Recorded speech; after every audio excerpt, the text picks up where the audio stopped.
Hello and welcome to the Doetch Farms Cropcast.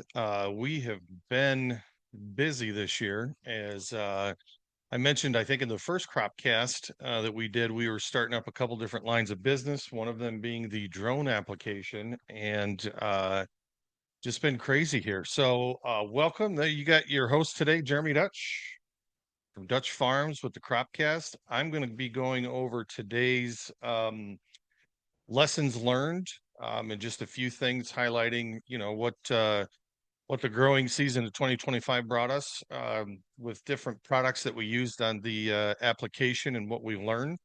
But before that, just remember, visit us at DutchFarms.com, and from there you'll see everything that we got going on. So I got a little presentation I'm going to share here.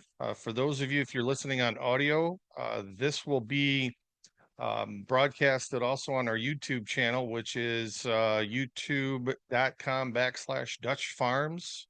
You can find us there. It's all one word, all spelled out, DOETCH farms.com. So here we go. Here's my quick presentation that I've put together for today's Cropcast. Today is the 16th of September. We're probably, I don't know. I think we're probably 2, 3 weeks.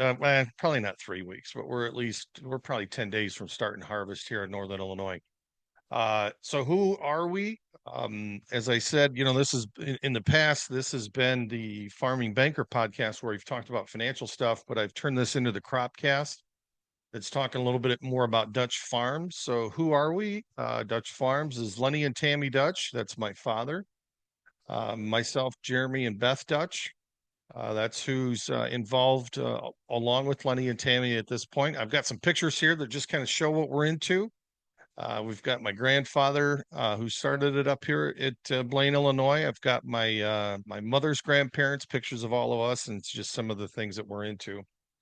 Like I said, you can find us on our socials, which is YouTube, Doetch Farms, Facebook, Doetch Farms, and TikTok, Doetch Farms, or you can find us at DutchFarms.com. So please check us out there. What we do, just a real quick recap of what we do. We've got row crops where we grow corn and seed beans. Sometimes we grow a little bit of wheat, sometimes we don't. We got a hog finishing operation. We sell seed and chemicals. We can sell wholesale chemicals, or if you use us through the drone application, you can purchase your chemicals through us at that point as well. So we can deliver chem to you at your farm if you're using herbicides or anything there on the wholesale side, along with seed. We sell soybeans, corn, wheat, alfalfa, and some cover crops as well. We have drone spraying and cover crops. We do that aerial application. On the drone spraying side, we sprayed herbicides, we sprayed fungicides, insecticides, and dabbling in putting cover crops aerial over some of the existing crops here late August, early September. We also got a pressure washing division where we wash heavy equipment. You can, again, find all that stuff out at our website, DutchFarms.com. Our partners, always want to share out who we work with and who we partner with and why. We've partnered with Sweetwater for the chemicals in the drone. We actually have the Poplar Grove, Illinois franchise through there. They're the ones that do go to the open market and broker a lot of our chemicals. So give us a holler. We've got some pretty good costs, and we've got some good programs right now too. If you're wanting to put anything out there and use some financing, we've got some pretty good programs there as well. Axis is who we partner with for the seed, the biologicals, and soil health. Soil health, seed and biologicals are, I'm hoping for most of you listening, is self-explanatory, but the soil health piece is where we do bioscans and soil samples, that type of stuff. And that's brokered through Axis Seed with a partner by the name of Earth Optics. We'll probably do another crop cast on that. And then our other partner is AgView Solutions. I'm actually an associate for them, where we focus on succession planning, team health, and financial guidance. So to dive right into what today's Cropcast was, really talking about 2025 lessons learned, or things that we thought were relevant. So here we go. Our 2025 programs, just to give an overview of what we did, we put together 3 programs. Not to say that these were the only 3 programs we sprayed. We had some growers that wanted some, custom things that they did themselves. But these were the 3 programs that we put together that we felt were the best bang for the buck. And this was, based off of this year. I believe every growing season's different. This year, we weren't looking at, um, really record net margins on any of our crops. In fact, a lot of them we were showing negative margins. And so we put together what we felt was the best bang for the buck, on being able to get protection, maximize yield, but not also breaking the pocketbook on that. So, what we developed was 3 programs: a workhorse program, a rescue program, and a high yield program. And again, if you're listening, we'll kind of go through this. If you're on the YouTube channel and you're able to see this, you can see a picture of the actual programs that we put together. So the workhorse program, gosh, say that fast 3 times. What that was a fungicide and an insecticide along with a stress mitigator. We tended to want to put this on a little bit of at an earlier stage, before tassel. We ended up putting that on around the V12 stage. The fungicide we used, was just straight oxystrobin. So it had, if you look at fungicides, you've got a curative and a preventative measure in most of them through an active ingredient percentage mix. Oxystrobin has a very high percentage of active ingredient on the preventative side rather than the curative side. So that tends to make it just a tad cheaper than something like a Veltima, Delaro, or something along those lines that would have preventative and curative. This is the reason why we actually wanted to use the workhorse program in this measure is in why we're saying it's the early program is we wanted to get it on early. We were pairing that with a stress mitigator to be able to give you early protection and to get some residual out there. Our rescue program, which is what I'm saying is kind of what the average typical farmer has.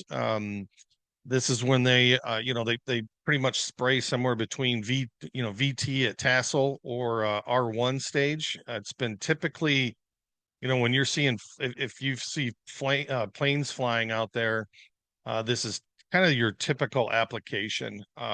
This one here is going to, more than likely, you're going to have a fungicide that has got both modes of action, like I was talking about there, that had the preventative and the preventative and the curative side of it. Typical fungicides in the rescue program would be a Veltima, a Delaro. Sometimes you'd see Cover XL. We used a lot of Zolara FX this year. Things in that sort were kind of your typical in the rescue program. And then for those that were still trying to surpass yield and out yield their break evens, we did come up with a high yield program that was a 2-pass program. The first pass went on at V10. Second pass went 30 days later. That was very similar to our workhorse program. Same fungicide was used. In the first pass, we used fungicide and a stress mitigator. The second pass, we came back, used a fungicide, a stress mitigator, and an insecticide for some residual out there on the bugs, and saw some pretty good results with that as well. So those are our programs. Here's our lessons learned from here, from 2025.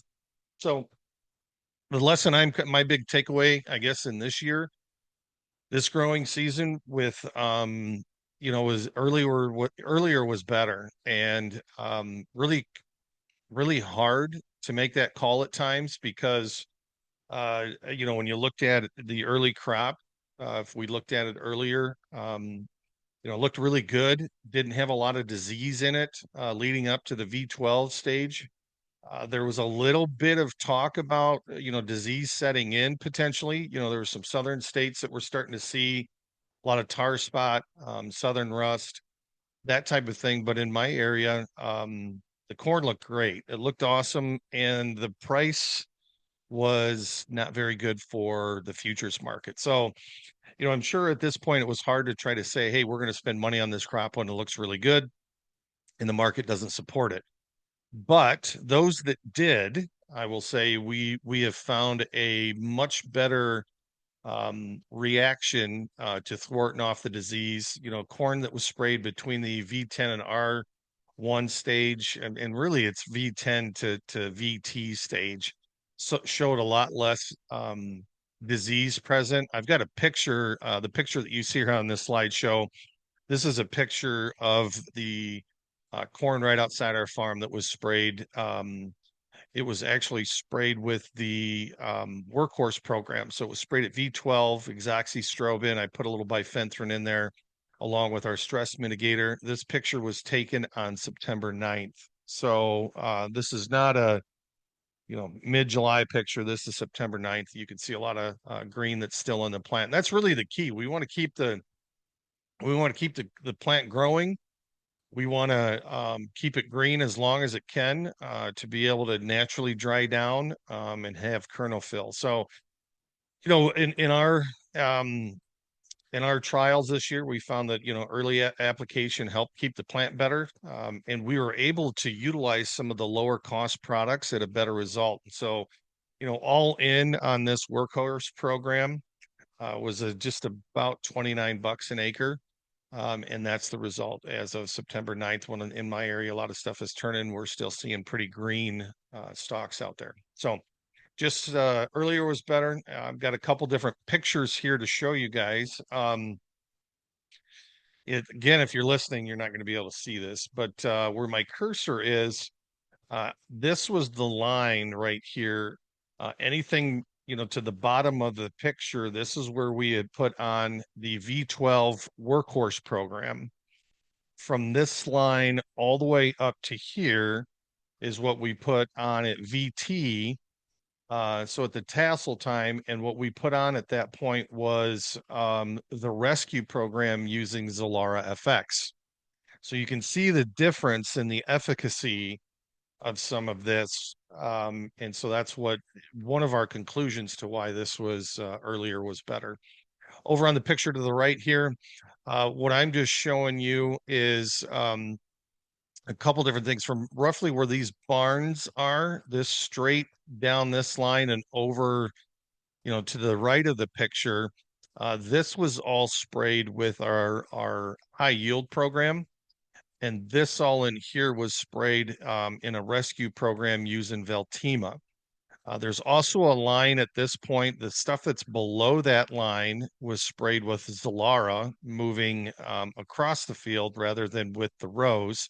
So we've got a couple different kind of applications of what you got out there to try to give us some data. But as you look at this, this from the buildings over, in my mind, I can see a line here, and over at that point, everything is, there's a tough to see and know the farm, but there used to be an old gravel road that ran through here that's skewing some of the what you're seeing there. But this is, for the most part, is in a little bit more of a uniform state, still growing green. We've got some patches out here and some things going on where we had the Veltima that we sprayed at the VT side. So again, these are some of the reasons why we're saying earlier was better. Now, every year, is that going to be the case? Maybe not.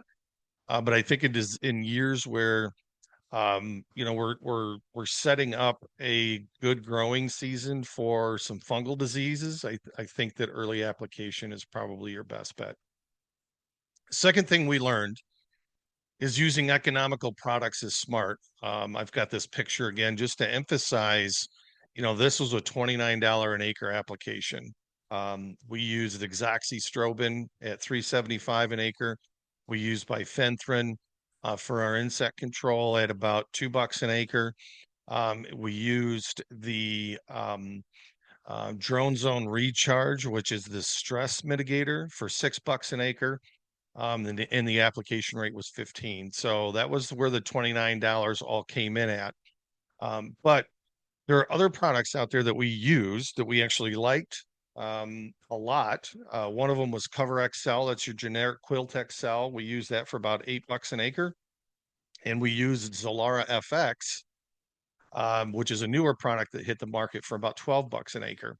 And both of those, what we saw, again, using economical products and getting out early was a good win for 2025.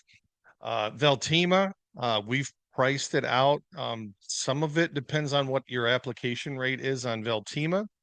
But you're somewhere between that 18 to $24 an acre, depending on exactly, what rate you're wanting to use. And it has just about the same active ingredients in it that Zolara FX does at $12 an acre. Now, the difference between Zolara FX and Veltima is Zolara does not have the stress mitigator that Veltima has in it. But I guess for illustration purposes, is if you use my Drone Zone Recharge for $6 an acre and the Zolara FX at 12, that would give you about the same coverage as a $24 application would be with Veltima.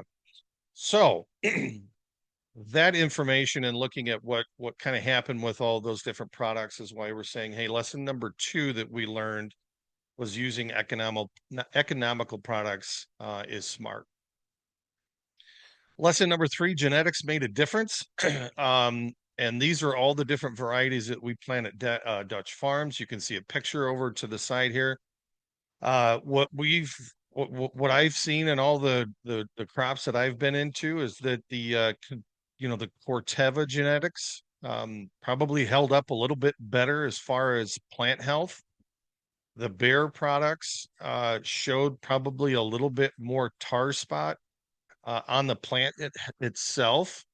In a minute, I'm going to kind of go through this picture here and show you what varieties and what genetics are. But did it affect yield? Me personally, I'm not sure that whether he had Bayer or Corteva, it affected yield. I do think it's going to affect dry down and test weight and standability. And so I think this year that's probably something that you may want to consider when you're looking at all of your in-season growing programs is what's the economic cost of light test weight, what's the economic cost of down corn versus natural dry down. But that's just those, I guess, are just my 2 cents. So if we look at this from top to bottom on this picture, this one up here that's labeled 529, though, that's a Pioneer variety. 54X is that's Axis seed variety. So these two are Corteva. Got a little tip back on this 54X. But as I've been out in it late, a little bit more here, not seeing a lot of tip back. I think that was just a little bit on the ear that I had picked on that one. So these are Corteva genetics. This 44 the 54X that I was telling you about, that Axis, that is a power core and list, so similar to a Double Pro. The one that's above it, this 529, that's the Pioneer, that would be a Smart Stack. That's one of their Chrome varieties. So the 3 that I've got kind of painted in right here, that it's at the 54X, the 4488, and the 4533. These 3 varieties are all power core and list. The top one's Axis, and then there's 2 Dairyland seed ones that are right here. So these are all Corteva programs. This 4219, this is an AM, so it's a similar to a Double Pro, but also a Corteva product. And then we get to the Bayer, and so this 101 is the Bayer. It is a Smart Stack, and from a standpoint of ear size and what's out there, it's probably the girthiest, biggest ear that we've picked, apart from maybe this 4219, which is a Double Pro. The one on the bottom is a Smart Stack. It's Pioneer's 339Q. So as you look at this, the 529, the 101, and the 339, those are the Smart Stacks. Everything else is a double pro or some similar version of a double pro, with this 54X, 4488, and 4533 being power core and lists. Me personally, I really like these new power core and list varieties. I really like this 101 bear variety, but I would say that, we put fungicide on this at VT and still see quite a bit of tar spot in there. The plant is dying down fast. Uh, I don't have any concerns really over test weight on this one, just because we know it has heavy test weight, but we do have concerns on getting it out as quickly as possible because we don't want it to go down. The one that really surprised us this year, of all of them that we had and everything that we had, the one that really surprised us was this Dairyland's 4219. It's got a great disease package, but it's probably on some of our own, some of our ground that we farm that needs a little attention for pH and a couple other things. But as you see here, really nice size ears. So, a couple of ears that I really like. I like the 54X, I like the 4219, and I really like the 101. But those are the differences in how those genetics as far as the plant looks and all that kind of stuff. Whether that makes a difference or not, we'll see once we get in the field. I just got a couple more photos here just to show you some aerial shots. And what I'm trying to capture here is just to let you guys see, there's a lot of stuff that's out on, if you're TikTokers, a lot of drone pilots are talking about how they're more precise and better than the planes. And a lot of the planes are out there saying that, you see streaks and you just can't, the drones can't cover it. Well, these are a couple photos that I've got just to show you, if you can see any streaks. Now, there are some streaks in this. I'm not going to lie to you, but I do not believe that they are from drone application. So this is one whole field here. You're seeing one picture looking to the west and another picture looking to the east.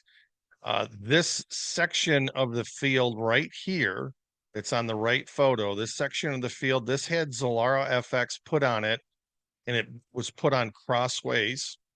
It was put on at VT. This section back here did not have any fungicide whatsoever put on it. And quite honestly, it's holding up better than I thought it was going to. And I don't know if that's because it's the Power Core and List or their Corteva, but it's definitely got more defensive traits in it than some of the DeKalb variety that's through the Bear genetics. So this is our Access seed. The streaks I see here, I'm kind of thinking they're one of two things. They are either tire tracks and compaction when we strip tilled this or planted it, or the other thing that it could be is that we do use a side dress bar that's a 15 on 16. So that guess row, depending on the year, sometimes we can see that guess row because it did not always get the full nutrient package that we were putting on there. So, but the point is that, you can see that there was adequate coverage. The photo off to the left is just showing you the photo, just a little close-up view of our 2-pass program, our high yield program. So you can see that. I've got more photos in here that show the drone versus the plane. The photo on the left here, this is the plane. The photo on the right is the drone. And so as we look at this, we're seeing very similar patterns. And again, I personally think these are wheel tracks. They're not streaking from the plane. They're not streaking from the drone. These are wheel tracks, I believe. But as you can see, I mean, very similar coverage. I don't think that, personally, I'm not one out there saying that the drone has way better coverage than the plane. And I'm not saying that the plane has way better coverage than the drone. I think it's a personal preferences to, what you want to do, how you want it applied, that type of thing. So a couple of the things that you're seeing here as far as, east to west stuff. These are some of our different trials of different products. So you can see, kind of where I sprayed. This is the 2 pass up in here. This is Zalara, and this is actual nothing here. So, but I just wanted to illustrate these 2 photos to show, uh, you know, I'm sure there's people out there that are spraying with the drone rigs, that are trying to spray too wide, not getting good coverage, but that's not what we're doing here at Doetch Farms. Um, I guess just to be a little bit funny here, or to, give full disclosure, another lesson we learned through this year is that crashes do happen. I actually had a ESC controller that caught on fire. It's actually on this back prop here, and what that does is that tells the prop in motor how fast to spin to maintain control. Well, that caught on fire, and that prop quit spinning. It actually happened at liftoff. It was fairly empty, so it flipped the drone up on its side, and I didn't get it shut down in time before we had this prop. The remaining 3 props continue to go. That ended up breaking this arm, scoring a little bit of the back end plastic. And so that was the only mishap I really had this year. Is that upon takeoff, I had one of these little motors catch on fire and did a little bit of damage on the drone. The good news is no one was hurt or injured. We didn't, pilot didn't have any injuries. No one else was injured. And then the nice thing is, and this is a shout out to Sweetwater and our partnership with them, is that, they came up and replaced the drone the next day, had me back up and running, which is why we've decided to partner with them under the franchise model and not go independent. Got a couple pictures here of just what, drone life looks like. That was me as the pilot, my son is the visual observer, and a shout out to my wife. She kept us fed and hydrated, and was a successful 2025. So we're looking forward to 2026. For those of you listening, if you're growers, you've got my a picture of the truck with our phone number on it. Give us a call. We'd love to talk to you about varieties that we can offer through Access, chemicals we can offer through our wholesale program through Sweetwater, and then honestly, let's get an in-season defense package together that makes sense for you. So I guess the wrap up of this, lessons learned. Earlier was better. This year, genetics mattered. And then, and I'm gonna forget what the other one was. Maybe it was just sorry. Earlier was better. Using economical products was smart, and the genetics made a difference. And so anything else that I have in here was just to try to prove that fact. So again, Jeremy Doetch, Doetch Farms, Doetch Farms Crop Services, Doetch Farms Drone Works, Doetch Farms Pressure Washing, all falls underneath that Doetch Farms. Give us a call. We're building, we're looking to grow and build a network of good growers, and then help you guys all succeed. So thanks a lot for listening, and we'll catch you next time on the Doetch Farms Cropcast.